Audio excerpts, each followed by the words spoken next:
So I already went ahead and removed the Fidanza flywheel, and I'm gonna remove the rear main seal. I actually didn't replace this when I did my first clutch on this vehicle, and now this rear main seal has 230,000 miles, so I figured I might as well just change it out now. It doesn't look like it's leaking, but just for ease of mind, or how would you want to say that, just so I could know that I've done it and documented in this video. So I already went ahead and got the Harbor Freight puller. Thank you, Clayton, for buying this for me from Harbor Freight, and it does a really good job at pulling the gaskets. You can see it's already starting to pull out. See if I could do this with one hand. Probably not. Oh, there it goes. It's already gonna start leaking, so I'm gonna move out of the way before it gets on me. So I put the new rear main seal in. It's kind of tricky to get in. You don't want to force it in. You want to maybe start on one side and then work your way around with a rubber mallet. You don't need anything hard or heavy. All you're doing is just light tapping it all around, and you basically have to meet this surface right here with this one. Not with this one, with this bottom one. So obviously the hammer is not going to be able to hit it all the way down, so what I use is a socket, and I just, the side that has the more area, I just put it like that, and I just start tapping it all around to get my rear main seal in place. So quick tip for you guys. So right now is probably the best time to work on my car because all my neighbors are still pretty much sleeping, and I'm not getting any like weird situations going on like I typically do when I work on my cars on the street. I don't like working on my cars on the street, but because the gears were broken inside the transmission, and even in neutral, it wasn't letting the car roll. So I kind of had it stuck here until I removed the transmission, and then I was able to roll it back some more. But anyways, rear main seal's on. I'm gonna go ahead and throw on the Fidanza flywheel. I already went ahead and threw some brake clean on it and cleaned up the surface just to make it look a little bit clean, or just proper contact when I put the clutch back on. But we're gonna throw that back on, and this time I'm actually prepared. I actually bought ARP bolts. That's the part number 2ZZGE, and I'm gonna show you guys how to install these. And when I had this, now this is at your own risk. I reused my stock flywheel bolts, and that shit lasted 35,000 miles with full abuse. I even went to the track and nothing happened. So that's on you if you want to use your stock flywheel bolts. But because I am gonna plan on tracking this car and supercharging it, I'm going to keep myself, or I want a little bit of ease of mind that I know I have these in the engine. So let's go ahead and put those on. So the assembly lube, you want to put it on the bottom of the cap, and then where's my thread locker? Harbor Freight thread locker, blue, semi-permanent, on the threads, and then put it on. So let's go ahead and do that. So that's the general idea. Lube on the bottom of the cap and just thread locker on the threads, and then we go over here and just put it on, hand thread it first, or finger thread it first, and there you go. So I'm gonna go 1, 2, 3, 4, 5, 6, 7, 8, like that, back and forth, not in a circle, back and forth. So let's go ahead and do that. So the instructions clearly say right here 70 pound or 70 foot-pound to torque them. So I'm gonna go get my torque wrench, but you gotta get something to lock the crank. So I got my 1/2 inch ratchet with a 19 attached to the crank pulley, I should say. And we gotta torque each one of those in sequence, down, up, across, basically across 70 pound-feet. So let's go get my torque wrench.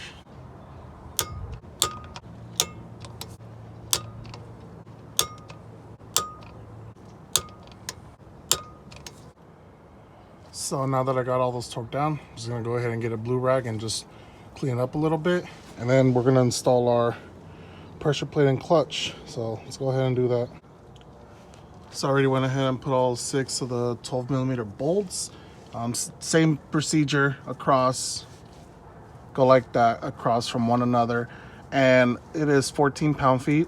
Not that much, surprisingly, so I just did it by hand. Should be good enough. And I got my center right here. It's pretty centered, looks centered to me. So with that, you should be able to slip this right out, but I'm just gonna leave that there for now. Now what I'm going to do is focus on the C60. I still need to install the new axle seals. Might as well do it since I'm changing, since I got the transmission out. It's a lot easier than doing it right here, cooped up underneath the vehicle, since I'm doing this transmission on my street right now. But let me go ahead and pick up real quick, because the transmission's in the backyard and I don't want to leave all this out here and maybe let someone fucking steal it, because jeez. And this one is an old style. The new style has rubber all around and it's black, so the new one's actually better. And the new one, this is the part number for the driver's side, so they don't sell this style anymore that doesn't have the rubber around. So with this one, I went here and I pretty much just put it on top and just lightly tapped it all around until this one was flush with this right here, and it sits pretty well. So oh, and you want to make sure you lube it up with gear oil so that it doesn't go in dry. Ha ha ha, don't laugh. But the tool I used to remove the old one was this, and I just pretty much went like that and yanked it out. Whoa, alley cat. We'll see. Oh my god, it's an animal fest. But passenger side's done, so then I flip it over to the driver's side, the passenger side. Sorry, I keep confusing them. Driver, passenger. Sorry, pull this one out. This one's easier to do. I just grabbed the simple flathead and just shoved it in there and came out really easy. And same procedure, just get the old one, get the new one, which is this one right here, passenger side, part number. You get it, put it in there, put a little bit of gear oil, and just put the old one on top and just hammer it down. You do not want to hit this without anything. Just get the old one, put it on top, hammer it down until it's even with this surface. So my throwout bearing was still pretty good, so I'm just gonna go ahead and reuse that. I did clean it up from all the old grease, and I did apply some new moly. That's all they asked for on the procedure, is just moly grease. So put moly grease on the fork, on the pivot right here, fork down here, and on the whole shaft right here. So just, you can see it slides freely. And just put a little bit right here on the splines. Don't want to make it go in dry, so just a little bit, not a lot. Don't go crazy on it.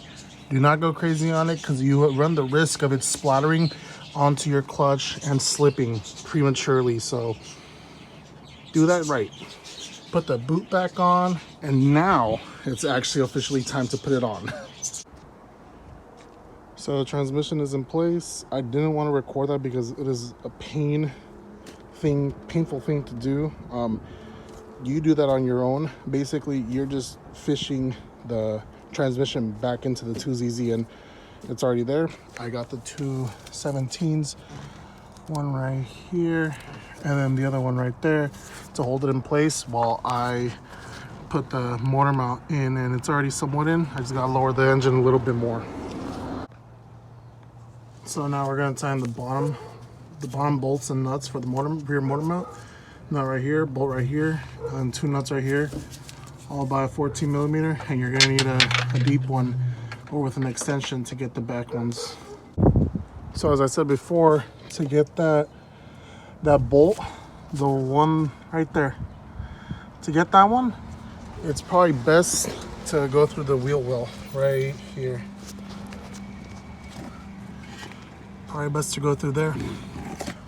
So now we're gonna tackle the rear transmission to engine bolts, which is these shorter ones. You have the two long ones for the starter, and then the shorter ones, these are for the rear, these are for the starter, and you're gonna need the hardware for the bracket. So I already went ahead and installed those two bolts, Those are for engine and transmission, 14 millimeter. Make sure you install those first before you reinstall the exhaust bracket, which is held on by one bolt, another one, and a nut. So exhaust bracket is reinstalled. I already reinstalled the shifter cable bracket. It is held on by 1, 2, and then 3 12 millimeter bolts. So I got those installed. So looks like we're done with the rear right here. So then we move to we move forward, and then we have the starter's 14 millimeter bolt on the bottom, and then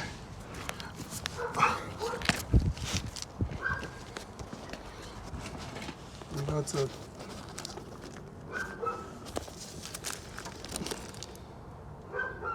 and then right there we have the 14 for the start of the top one. So now we have to focus on the two bottom 14 shorter ones that go right there and then in the back. So let's go ahead and tackle those. So then we're gonna get our two short 14 millimeter bolts that attach the bottom, the engine, and the transmission together. So now I'm gonna put the front bracket back on. Two 14 mil bolts right there. Make sure you put the bracket on before the motor mount. Bracket is installed, so let's go ahead and install the front motor mount. Here's the part number in case you were wondering. Even though you can get them online easily, the part numbers. So let's go ahead and install it. So I'm doing the driver's side mount now. I went ahead and put the bracket bottom one first. Put the 3 14 millimeters. There's two underneath, 1, 2, and a third one right there.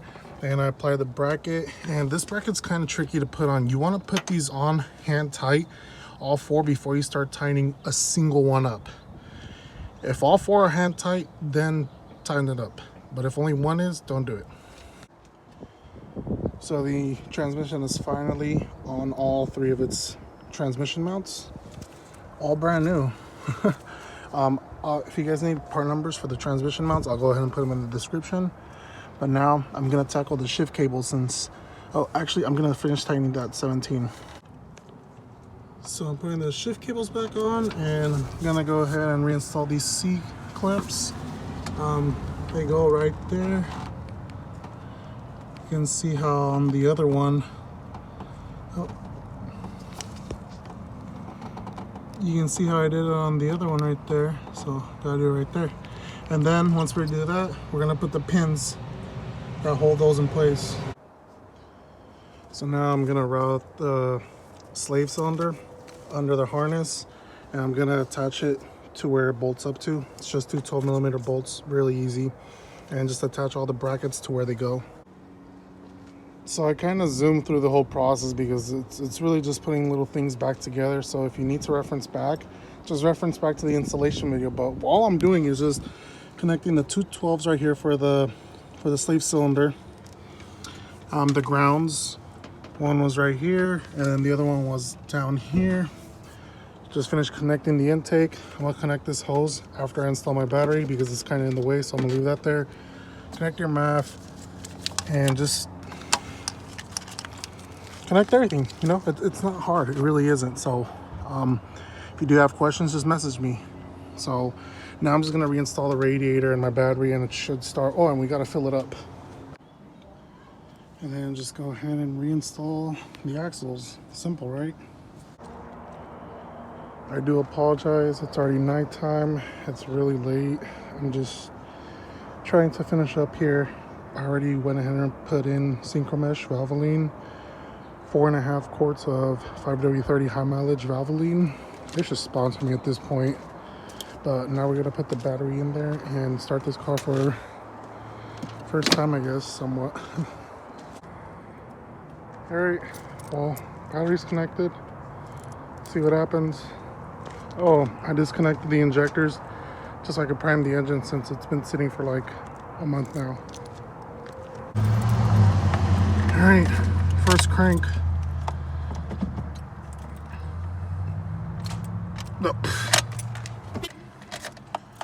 All right.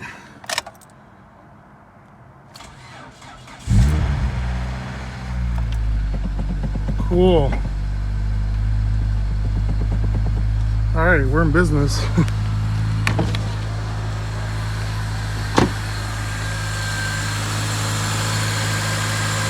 Now the real test is seeing if it goes into gear. All right, so let's check all the gears. First, second, third, fourth, fifth, sixth. Reverse. Reverse. We were having that problem with reverse without popping out that little ring, and let's see what happens. Slowly let go of the gas or the clutch.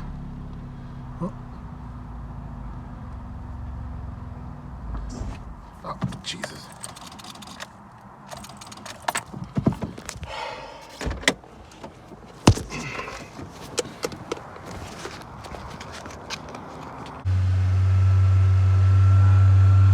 Alright, so we have forward movement. Let's go see. That's one wheel spinning. LSD, boys! LSD! Ooh!